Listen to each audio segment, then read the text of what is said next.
जहां तक व्यवस्था की बात है, व्यवस्था के धम्म व्यवस्था, डॉक्टर बाबा साहब आंबेडकर ने हमको जो भारतीय संविधान दिया, उस भारतीय संविधान को जो अभिप्रेत है, वो व्यवस्था के प्राथमिक अवस्था में हम नहीं है। इसीलिए तो बामसेफ का गठन हुआ, इसीलिए तो बामसेफ काम कर रहा है, ताकि इस भारत में धम्म व्यवस्था प्रस्थापित हो जाए, भारतीय संविधान के अनुसार व्यवस्था प्रस्थापित हो जाए, बहुजनवादी व्यवस्था प्रस्थापित हो जाए। कल भी मैं बात करते वक्त मैंने कहा कि हमको हमारी सोच की पार्श्वभूमि क्या है, ब्राह्मणवादी है कि बहुजनवादी है? हमारे सोच की पार्श्वभूमि जब तक के बदलती नहीं, तब तक के धम्म को अभिप्रेत जो व्यवस्था है, वो व्यवस्था का निर्माण नहीं होता। बाबा साहब को जो अभिप्रेत है, उस व्यवस्था का निर्माण नहीं होता।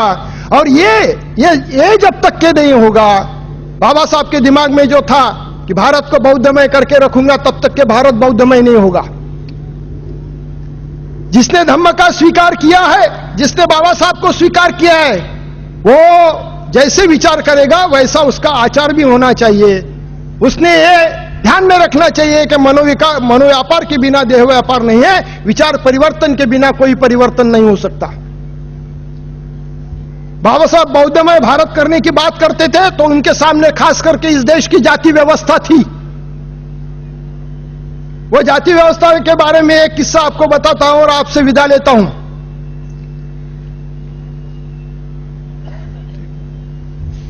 धूप काल के दिन थे, दोपहर का समय था।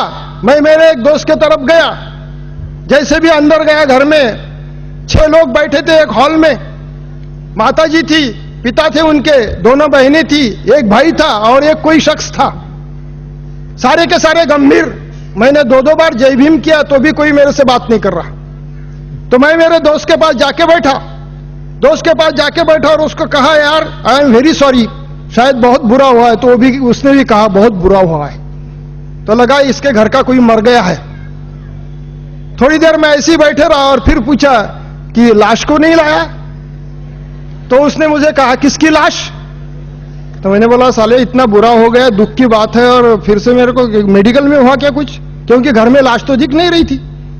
नहीं, बोले कोई मरा नहीं। मरा नहीं है तो फिर ये गंभीर चेहरे से क्यों बैठे हो? नहीं, बोले बहुत बुरा हुआ। अरे यार, मैंने बोला सुन, बता तो क्या बुरा हुआ? नहीं, बोले दीदी की शादी टूट गई। हो सकता है कई फैमिली में अगर लड़की की शादी टूट जाती है तो मृत्यु के बराबर का दृश्य होता है। तो मैंने बोला कि बेमतलब मैंने सॉरी कह दिया। मैंने बोला क्यों टूट गई? जो लड़का था उसने कोई दहेज वगैरह मांगा? नहीं, बोले हमारी इसमें दहेज नहीं है। बहुत अच्छा लगा।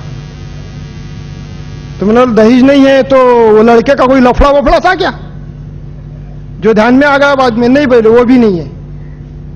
वो ये दहेज नहीं है, लड़के का लफड़ा नहीं है। तो फिर मैंने बोला दीदी का कोई लफड़ा था क्या? यार बोले तू कुछ भी बात करता है। मैंने बोला यार सच बताना आप क्या था? अरे यार क्या करना? बोले हम बावने बौद्ध है बोले, और वो लाडोने बौद्ध है बोले। और लाडोने को बोले वो बावने की लड़की चलती नहीं। तो मैंने उसको कहा कि यार तुम तो बुद्धिस्ट हो, बौद्ध धम्म का स्वीकार आपने किया? हाँ ना? बोले।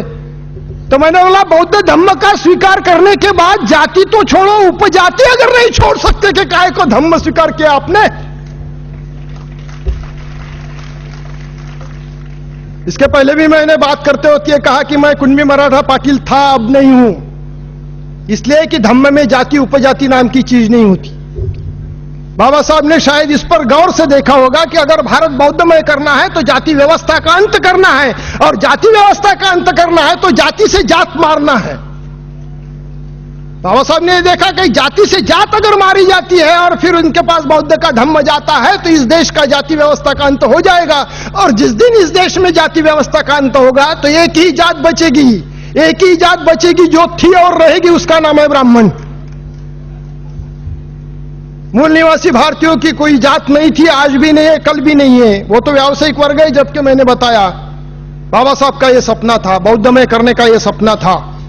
तो बाबा साहब के सपने के अनुसार भारत बौद्धमय तब बनेगा जब बाबा साहब का जो जाति व्यवस्था के बारे में विचार है वो हम समझ लेंगे और मैं फिर से आपसे प्रार्थना करूंगा कि ये सारी की सारी बातें समझ के अगर हम काम करते हैं तो बाबा साहब का सपना पूरा करता है। आइए हम उनका सपना पूरा करेंगे। धन्यवाद। धन्यवाद।